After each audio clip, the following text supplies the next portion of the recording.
Oxygen supported beds हमारे पास 50,000 only थे, उसको बढ़ा के 4,17,396 आज के दिन में हो चुका है।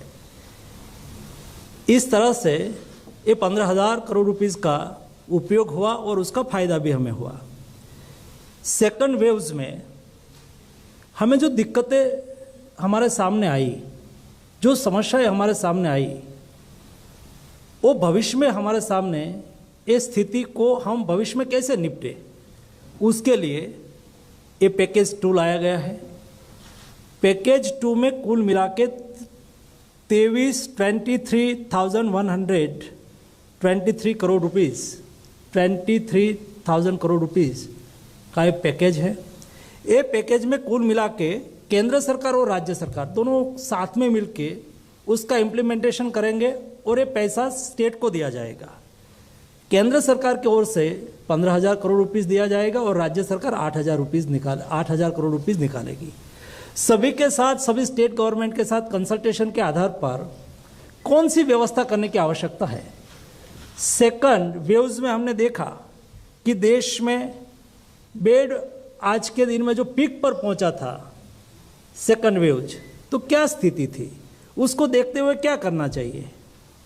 देश में भविष्य में ऑक्सीजन की क्राइसिस ना खड़ी हो, उसके लिए क्या करना चाहिए। सभी स्टेट के साथ विस्तार से कंसल्टेशन हुआ।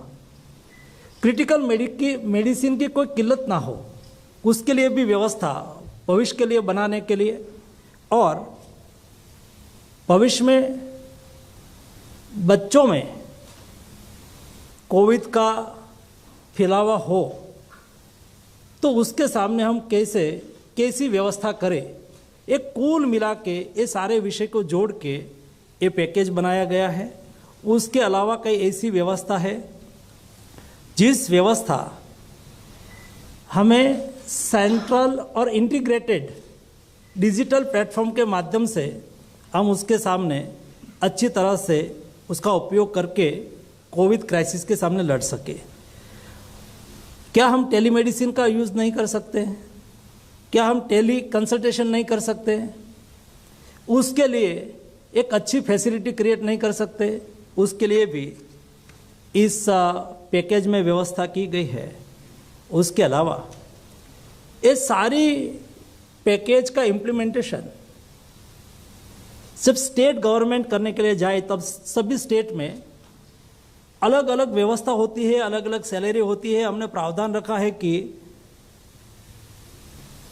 अगले दिनों में 9 महीने तक, मतलब जुलाई टू मार्च तक देश में मेडिकल इंटर्न हो, रेसिडेंट डॉक्टर हो, फाइनल ईयर्स में जीएनएम स्टूडेंट हो, बीएससी नर्सिंग में स्टडी करता हो ऐसे स्टूडेंट हो, उसकी सेवा भी लेने की आवश्यकता हो तो ले सके। इसके लिए स्टेट गवर्नमेंट व्यवस्था करे और व्यवस्था में भी इस पैकेज से सहयोग मिलेगा। उसके उपरांत देश में 736 डिस्ट्रिक्ट में पीडियाट्रिक केयर यूनिट बनाने के लिए भी उसमें प्रावधान रखा गया है। हर स्टेट में पीएचसी और सीएचसी लेवल पर हम बेड निर्माण कर सके, उसके लिए 2,44,000 बेड बनाने की व्यवस्था और उसका प्रावधान इस पैकेज में किया गया है। 20,000 आईसीयू बेड निर्माण करने के लिए भी